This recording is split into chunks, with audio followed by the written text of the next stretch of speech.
Recording.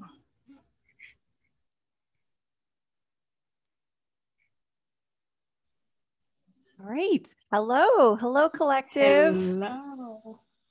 Today we have Sonia Ortiz with us. We are getting together to do our little self-mastery talk of the week. This is where we come together and we get to know each other and truly get to know understand each other and understand what mastering yourself means to you and Sonia is going to be sharing this with us, her story. And yeah, I'm so super excited to have her here with us today, just because Sonia and we had met through Instagram, actually, right? And we have since then we started chatting, and since then we've become soul sisters. She's one of my I call her 26 sister because her birthday falls on a 26th. My birthday falls on a 26th, and I have a few other soul sisters that I've met over the last couple of years that I've just really connected with, and I have the universe to thank. I felt like the universe has really brought us together, and Sonia has been such a beautiful example and soul for me to just connect with and just have this just have this beautiful connection with. So anyways, I'll have her. So Sonia is a business and life coach, and she's going to share a little bit more about what she loves to create and how she creates and how she shares her creations. So Sonia, welcome. Hello. Yay. Yay. Thank you so much. Hi, Vanessa. Hi, everyone on the group. I am super grateful to be here. And it's so funny that you shared the story on like the 26ers, because last time we were having a chat and you said something to the effect of 26. And I'm like, what does she mean by 26ers? And now it's like, it makes sense. Your birthday, it's also on the 26th of, what's your month already? My month is June. Yeah. So my Okay, got birthday it. is on June 26th. Yeah. That is such a fun coincidence.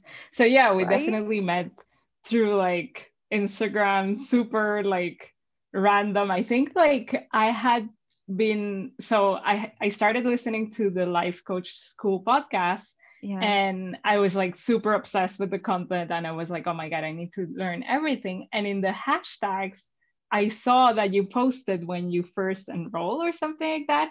And I just asked like, hey, how is it? Like, how's the experience? And you were so kind and open to just share, everything, and just from this very like honest and super friendly place. And since then we just like started exchanging about, life and mindset Yeah. and We would spiritual have, stuff. So yeah, we would have virtual coffee chats. Like we haven't mm-hmm. actually physically met before, although I've been wanting to travel out there. But yeah, for those of you who don't know the life coach school, that's the school that I got certified in as a life coach. And my master coach, she has a podcast called the Life Coach School Podcast, which is what Sonia is referring to. And it's how I found her and how I found this gift, how I found this practice.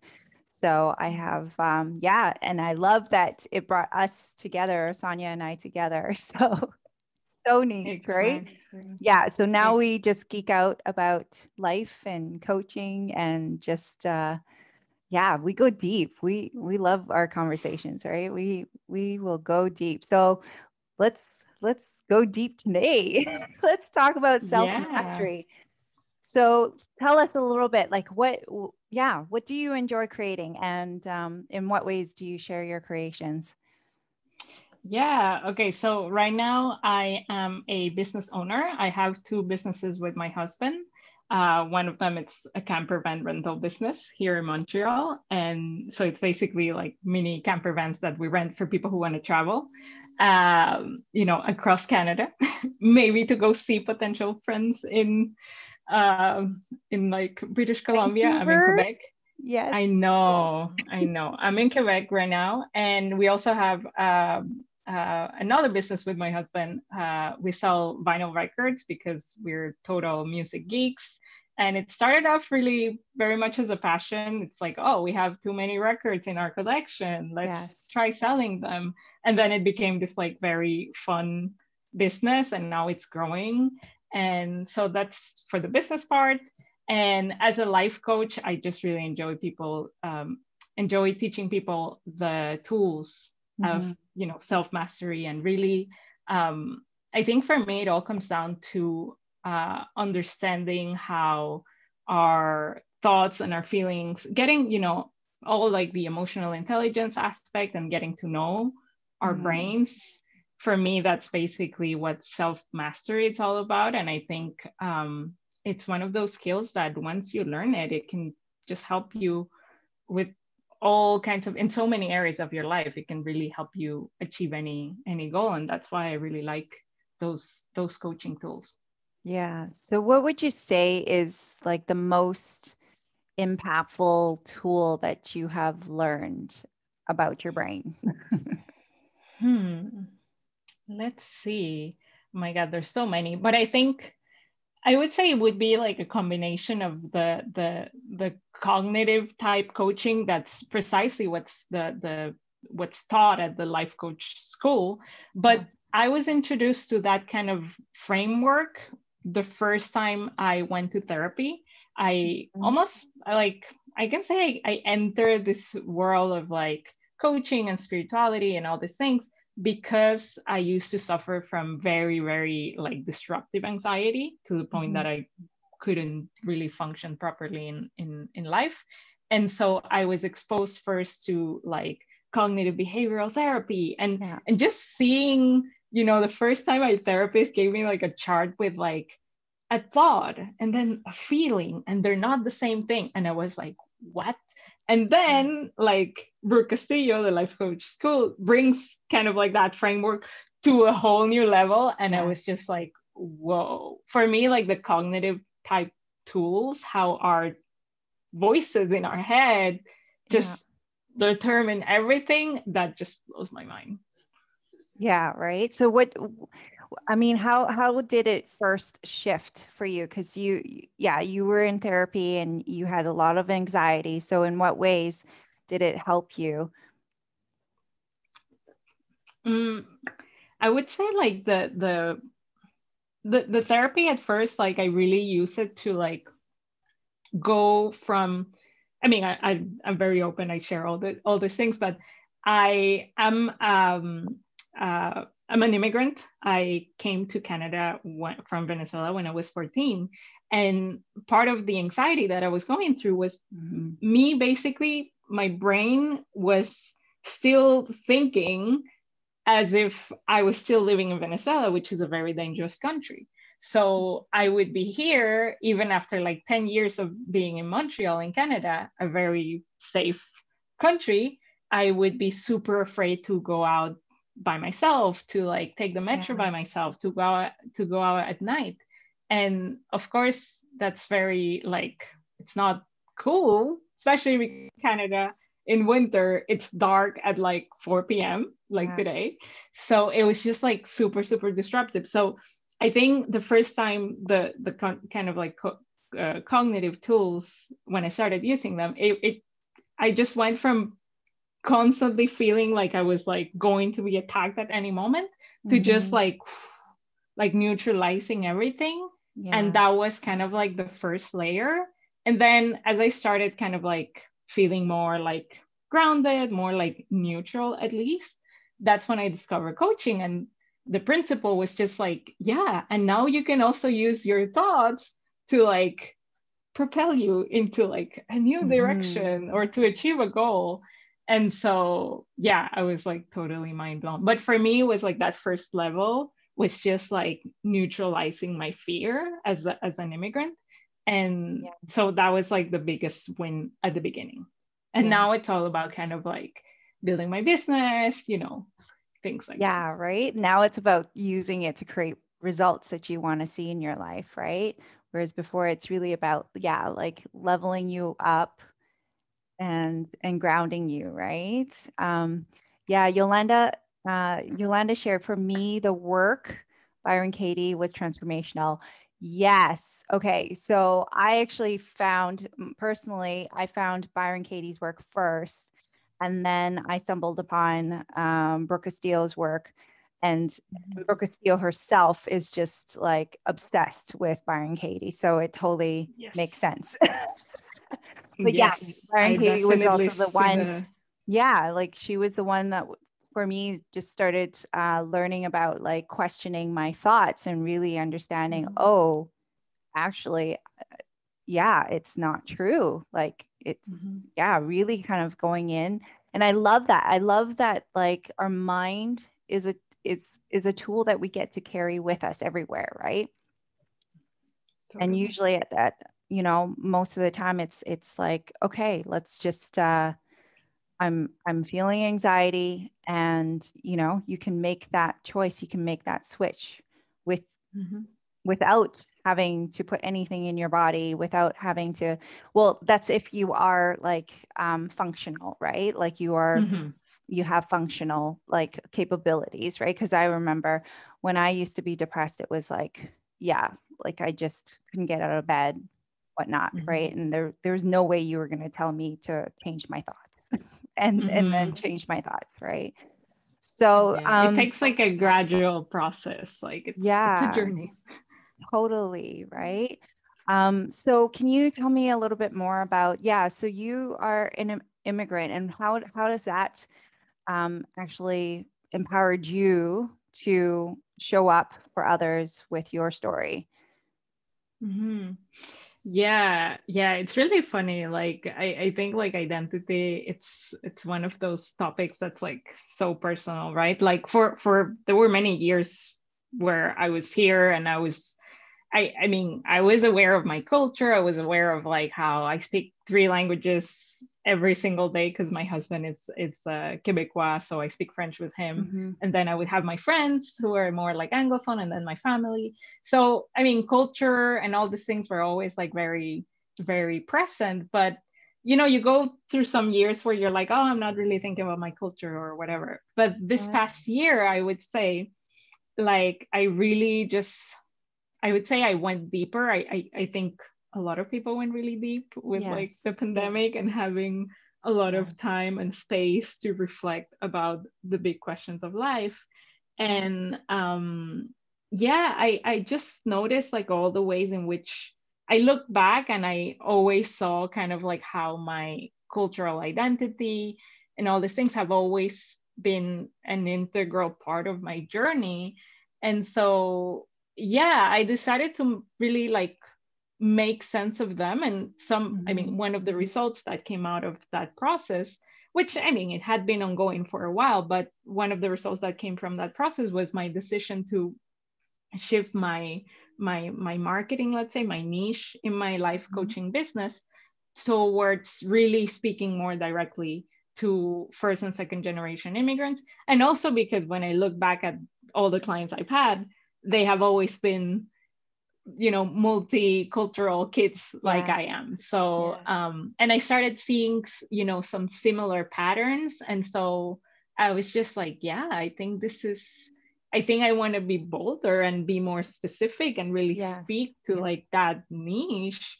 And so that has been a bit of a shift for me this past year. And I'm kind of glad. I'm happy, and I'm curious to see where Yeah, I it think goes. it's so needed. So what in particular do you help them with?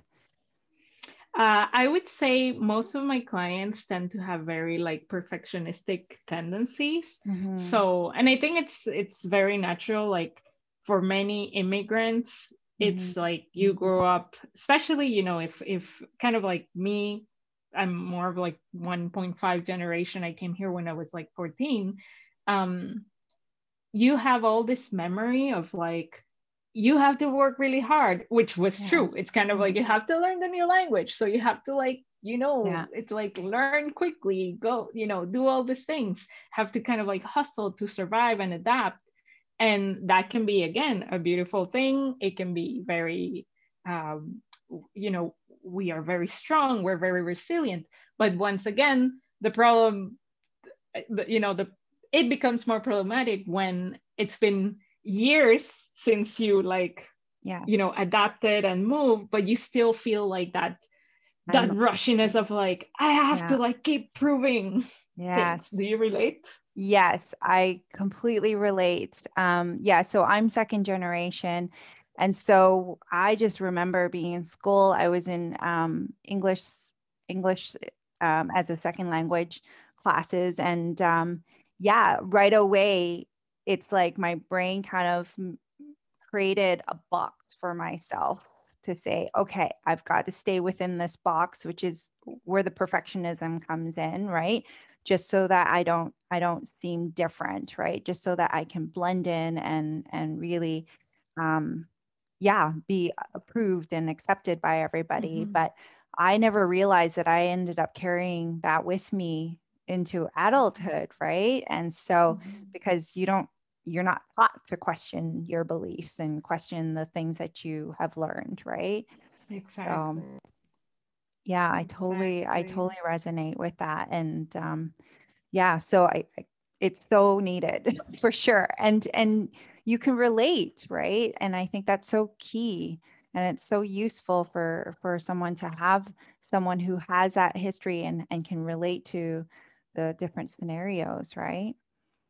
Yeah, yeah, for sure. Because it's like, it's one thing, you know, I speak about, you know, perfectionism, Hmm. anxiety, imposter syndrome, but these like mechanisms, they kind of stop us from really, um, first of all, having a good quality of life sometimes, Yeah. and from going after, you know, our own dreams. Like so many people, again, they're just Yes. doing things because they think they have no other choice.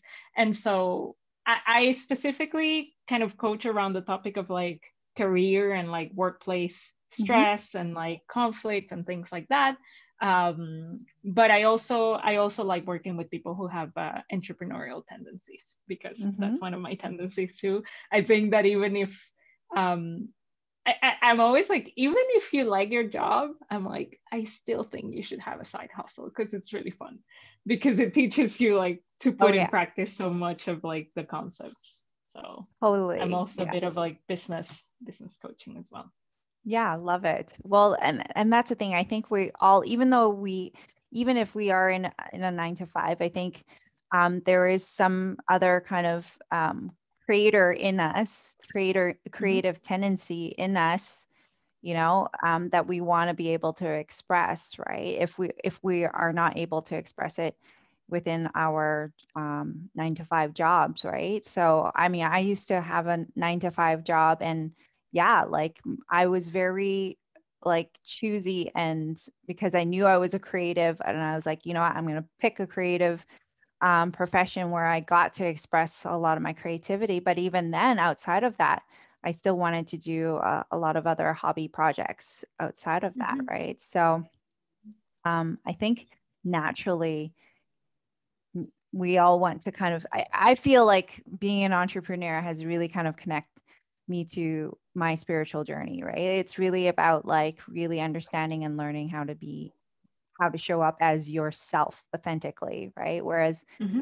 maybe sometimes when you're working in a 9 to 5, I'm not I don't mean to generalize for everybody, but it's more just like for me, when my experience was, it's like you have a title, right? And so you've got your description, right? So you've got to kind of Mm-hmm. play within those parameters, right? Whereas an entrepreneur, you're creating all of that for yourself. So Mm-hmm. yeah. So true, so true. And the transition can be tough sometimes, because yeah, when you're an entrepreneur, it's almost like all the labels, the structures, the expectations and rules that we have in the 9 to 5 environment, when you work for yourself, it goes out of the window. So you're like, Yeah. who am I? What is this? What is this thing? But it's a fascinating journey. So I love it. Yeah, totally, right? So, I mean, yeah, we can tell because you've got two businesses with your husband and then another one on your own, right? So, just to Yeah. show how much you love it, right? Yeah, and it's funny because it's I think like ultimately also what I want to show people is that you get to make your own career path and make it work for yourself. It's like I've had to overcome so much drama, be it from other people and my own internalized Yes. beliefs of like you're supposed to do just one thing, you're supposed to like Yes. focus, you're Yes. supposed to like grow one business first and make it super big and then you do the second one. There's so many rules and things that we hear from other people, which is it's great that other people speak from what works for them, but ultimately I think, like you said, where the spiritual path comes in, it's in quieting all the voices outside Yes. and like being like, no, but really, like, do I like having three businesses? And for me the answer is like, yeah, I love it. It's Yeah. like it's a Yeah. lot of work, but I love it. And Yeah. so yeah, I think my whole point is also showing people that it gets to look however you want to make it look, even if it Totally. doesn't look like everyone else's. Yeah, you got to make it your own, right? You got to make it like find what works for you, really. I find sometimes the structures and the framework, and this is something I work with my clients with, is like, okay, yes, you have the how to's, you have the step by steps. Those are here for you as a guide, but you get to ultimately choose what works for you, right? Like, and you Mhm. create that whatever that structure looks for you as well. So you had mentioned that you had to go through quite a lot of mind drama. Like, what would your suggestion be for someone who has a lot of ideas and wants to yeah, have a lot of different entrepreneurial paths, like, but they're hearing the voices of like, yeah, you got to do one thing and one thing only. What would you Mhm. recommend to them in terms of how to Mhm. master those voices? Mhm. Mhm. Yeah, it's very interesting. I think at first it is true that you have to, in order to be productive, let's say using something like time block, let's say Mhm. I tell myself, okay, in this hour, we're doing this interview. I'm not doing like laundry Mm, at the same time. yes. So there's that aspect of like mastering your time management on a day-to-day basis, kind of like Right. being okay, what needs to be done in this hour, in this hour, in this hour.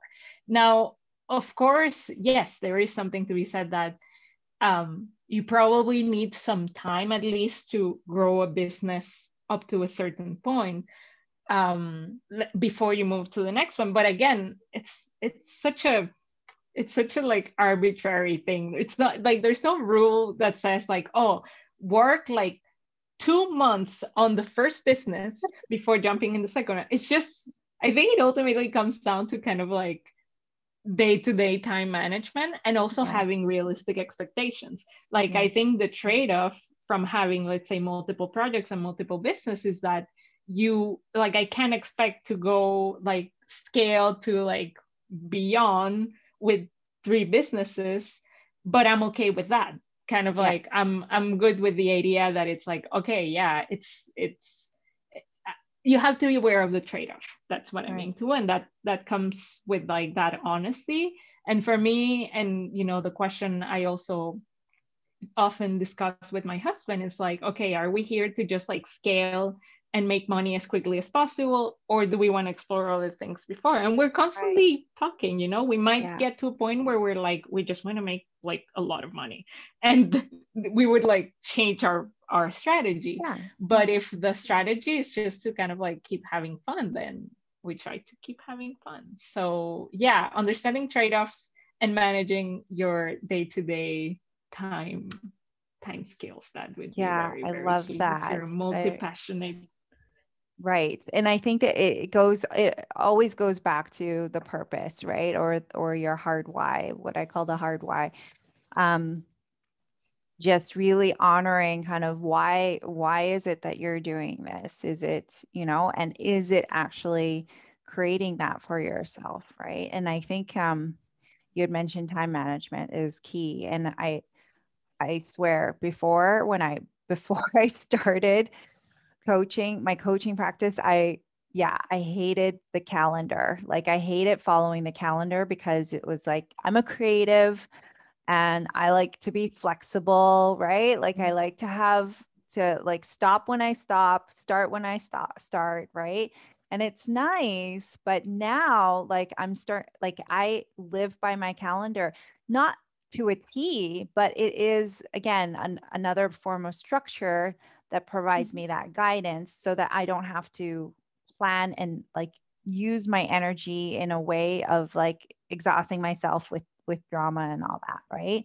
Mm-hmm. So I mean, at first I had a lot of drama with like even just following a calendar. So like what would your recommendation for someone who yeah, who wants to have uh the multi business, the multi being a multi entrepreneur and just can't follow a calendar? What would you suggest to them?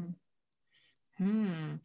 I mean, still things, right? There's like the kind of like the strategic aspect, kind of like the mechanics of what are they doing, but then Yeah, there's also like the mind drama, the right? mind I drama. think I think the reason why we can't follow our calendar sometimes it could be two things. One, the person it's trying to put way too many things on the calendar. So you're Mhm. trying to it's almost like trying to change like all your habits at once. It's like for sure it's just gonna be Yeah. exhausting. At some point your brain's just gonna be like, no, I don't want to do it. It's just gonna like rebel against you and it's not gonna work if you push it too hard. So one Yes. possibility is like the person is pushing too hard Too and it's hard. putting way too many things.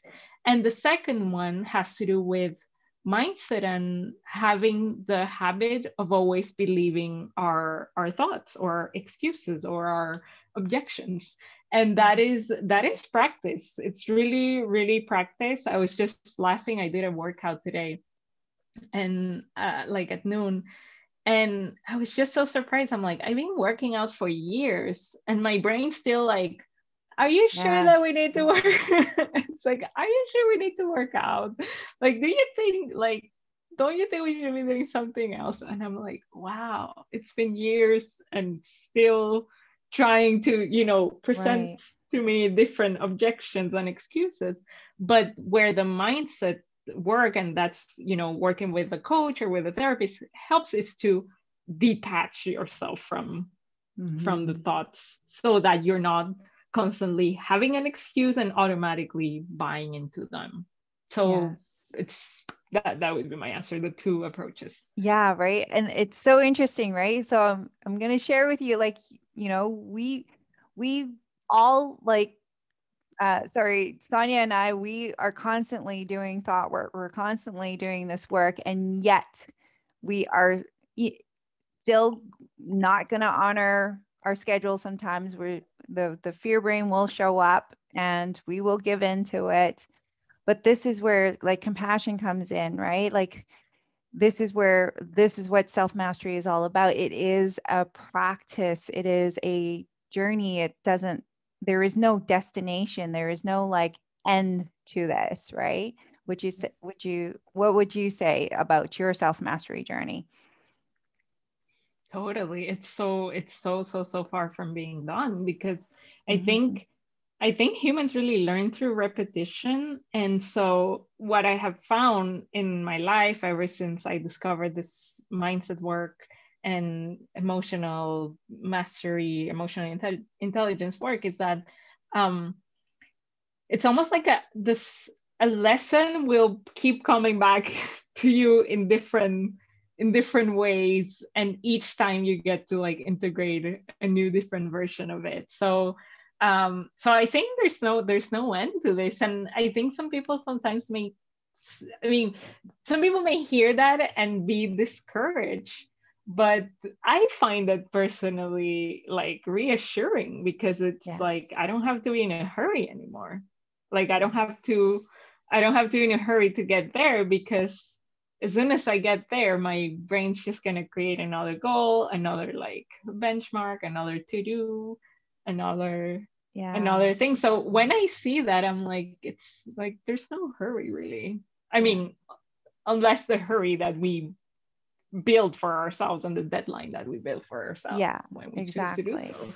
No, I love that you had shared that, because that has been one of my greatest shifts in this last year, is to really start to see the infinite possibilities, the eternity of what we're creating here, right now. Like, it goes beyond our lifetime, right? So to me, like, the self-mastery journey, of course, I don't want to be done. If I'm done, then there's nothing to live for, right? Like, Mm-hmm. really, at the end of the day, if I'm done, then it's kind of like moot. It's just, that's not experiencing life, right? And so Mm-hmm. yeah, it's, I love the aspect of just kind of letting go of the linear time, and how, yeah, with self mastery, it is about a daily practice. It's not like, if when you master it, that's done. It's a continual mastery. It's a continual Mm-hmm. of like uncovering the layers. It's a continual of like deepening your work, right? And I love it, because I feel like I'm totally in this for life. Like, so, and I plan on living for another 40 plus years. So it's kind of like, well, I've got still another 40 plus years to uncover things, right? So Mm-hmm. it turns into more of a fun practice then. It's like, ooh, what else can I discover? Ooh, what else can I discover, right? And that's when you invite Totally. more experiences into your life, right? That's when you want to try new things to then have new thoughts about, right? To have more mind Totally. drama about, right? Exactly. Oh my God, That's it's why so you funny have that three you bring. businesses, right? I like to coach myself. I was it's so funny that you mentioned the age thing, because this morning I was doing some thought work. I kind of like woke up with this again. It's like, even after years of doing, practices, it's like, of course we're human. We still have mind drama. So this morning I was like doing some thought work on the idea of age, because I don't know, everyone around me, it's like, oh, this person turned like 50 or 40, but you're Yeah. only like in your 30s. And it's like everyone has like these conceptions about like what what every like decade it's supposed to do, Mhm. be like, and do, and so on. And I mean, part of me was trying to buy into that drama, being like, oh my God, maybe they're right. Maybe when you're like 30 something, this happens. And then in your 40s, you have a crisis. And then in this, and that. And then I was just like, interesting. It's like, that's just, thoughts from people around me. It's like, I don't have to believe them.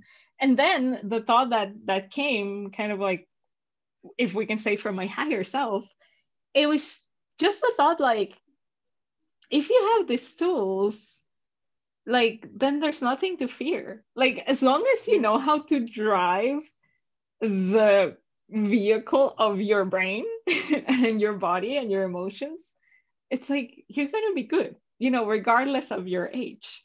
And that was like a very reassuring thought that I thought to myself this morning when my brain wanted to buy into age drama.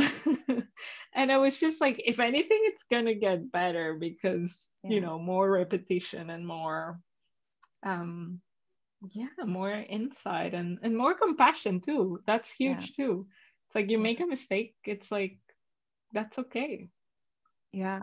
I think that's the beauty of like the cycle, right? Like, we're constantly on we're just renewing different cycles, right? We finish one, and then we start another one, and then we go to into another one, right? So really, at the end of the day, the number, the age doesn't really matter. It's just like, and you get to choose how long you're in a cycle for, right? Depending on the experiences that you choose, right? So yeah, I think that's the beauty. Like, I mean, I don't know. For me to think another 40 years, that's a freaking long time, right? And I can have like so many lives within that time frame. So I think it's pretty exciting. And like you said, it really kind of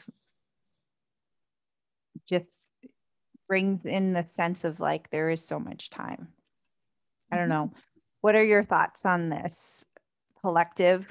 For those of you who are watching, any kind of age drama, or what kind of drama about time do you have? I'm just going to read Yolana's comments here. She says, I'm a soul reflection mirror coach.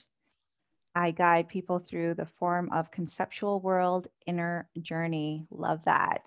Right. Nice. So I love that Sweet. it's a mirror coach, because I really feel like life is a mirror, right? It's merely a reflection of what's happening in our mind. Totally. What are your thoughts on that? Totally. Totally. It's yeah, it's the simple, I mean, on a practical level, it's the simple, cognitive bias. Um, and yeah, and how I think we are put in certain situations or are drawn to certain people or environments for a reason. And I think it has to do with the lessons that we need to learn. And I don't think it's like a coincidence that we met and I had the inspiration to, of all the hashtags ever, yeah, some things like that, like we just, and I love that mystery of life. I Yes. tend to have a very like inquisitive brain, and that's why I Mhm. love cognitive coaching, because it's all about getting to the root and finding the thought. Yes. But there are some things that are just like inexplicable, and I love it. And my brain Yes. hates it, but I love it. Yes, right? And those are the things when it happens, you're just like, I don't need an explanation for it. I'm gonna open my arms and receive it, because this is just how awesome the universe works, right? And like, just to share with you, I rarely use that hashtag. I love it. So it's probably like the one time that I used it, right? Like, so it's kind of like, yeah, it's so funny, right? How it happens. But yeah, Love I it. think that's part of like the cognitive work that we do. Like, we don't really realize that the thoughts that truly, like, sometimes I need that reminder as well. Like, oh, I need to take ownership for the results I'm creating, because they came from my thoughts. They came from me having these beliefs, right? Mhm. And I remember before I met you, I had set an intention. I had asked, like, to have deeper connections with other souls, Mhm. and the universe provided, and here you are, Mhm. right? So it's all you got to do is ask, and Sonia shows up messaging Exactly. you on Yeah. Instagram. Exactly. Yeah. Yeah. No, it's that's the magic of life. I love it.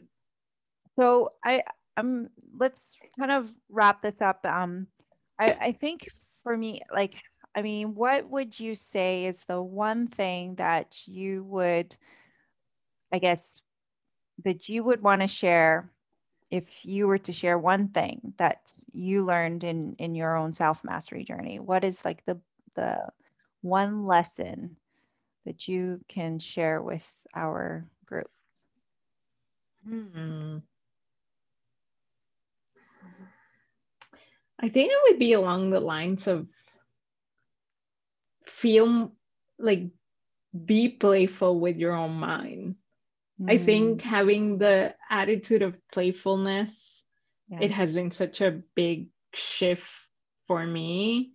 Um, because yeah, I mean, again, as someone who struggled with so much anxiety and, heavily believing my own thoughts and and kind of like, being really sensitive and being like very dramatic, uh kind of like understanding that, can you hear me well? Yeah. Yes, I can hear you. Sorry, I just like did something on my headphone. I think having playfulness, yeah, because our minds just want to help us. Like our minds Yes. were designed to like help us survive, help us, get things done, and they want to serve us. But of course, in the process of trying to make sense of this world, sometimes they're not going to be very useful, and that's Yeah. okay. So having that like playful relationship with your own mind, with your own thoughts, with your own brain, whatever phrase resonates, I think it's so, so key. So just don't take yourself or your thoughts too seriously. I think Yes. that would be my one lesson. Oh my gosh. I wish I had known that back in my 20s. I think in some ways I probably did understand it a little bit. People would tell me, Vanessa, stop being so serious. But that would get under my skin. That would frustrate me so much. I think because I had that desire to actually play, I had that desire to have more fun. And Mhm. yeah, now I totally agree because now like I call the reference that I use is just the fear brain. And I see fear as like coming along with the ride, like it's just kind of like this annoying sister that comes up and like pesters you all the time. But I choose to love it. I choose to have fun Mhm. with it. And yeah, I can laugh about my own thoughts now, like out of nowhere, start laughing, right? Mhm. And it just Oh. makes, yeah, it makes the presence, it makes the experience of life so much more enjoyable, right? Because at the end of the day, the joy that or what blocks you from joy is really just believing in the thoughts that don't serve you, right? Mhm. Yeah. So thank you so much for sharing that little nugget. I just love it. How do our friends find you? How do we connect with you outside of this group? Yeah, so the best way would be my Instagram. That's where I'm like in my DMs and so on. My handle is I am Sonia Ortiz. And then I also have a website with the same, I mean, not the same, it's just soniaortiz.com. And I also have a weekly podcast. It's called Career Confidence for first and second generation immigrants. And that's where I basically bring all this like life coaching tools, cognitive tools, and apply them to how to build careers, lives, businesses in our own terms as Yes. immigrants, knowing that we have sometimes that baggage, but that it's totally manageable. Yes. Oh my gosh, I love it. I've been so enjoying everything that you've been sharing, all the little quotes that you have. And I'm excited to be part of the podcast Yes. soon, right? And so I'm just, yeah, when you told me about the podcast, I was like, yes, Sonia, yeah, done. You are so a podcaster. So yeah, I'm so grateful that you are sharing your gift through that media. So come check out Sonia's work, get to know her. Yeah, like she's in the group as well. So make sure you send us a message in the comments. And yeah, thank you so much, Sonia, for being Thank you, here and Vanessa. having our chat. I swear, like, well, we end up doing like long 2 hour chats, but today we're gonna wrap Always. it up. But yeah, we can keep going on and on. But yeah, if any of you have any questions for Sonia or for myself, put it in the comments, and yeah, we'll be sure to see you around and connect with you there. So have an awesome Thank day. Thank you. you. Bye. Bye. Thank you so much.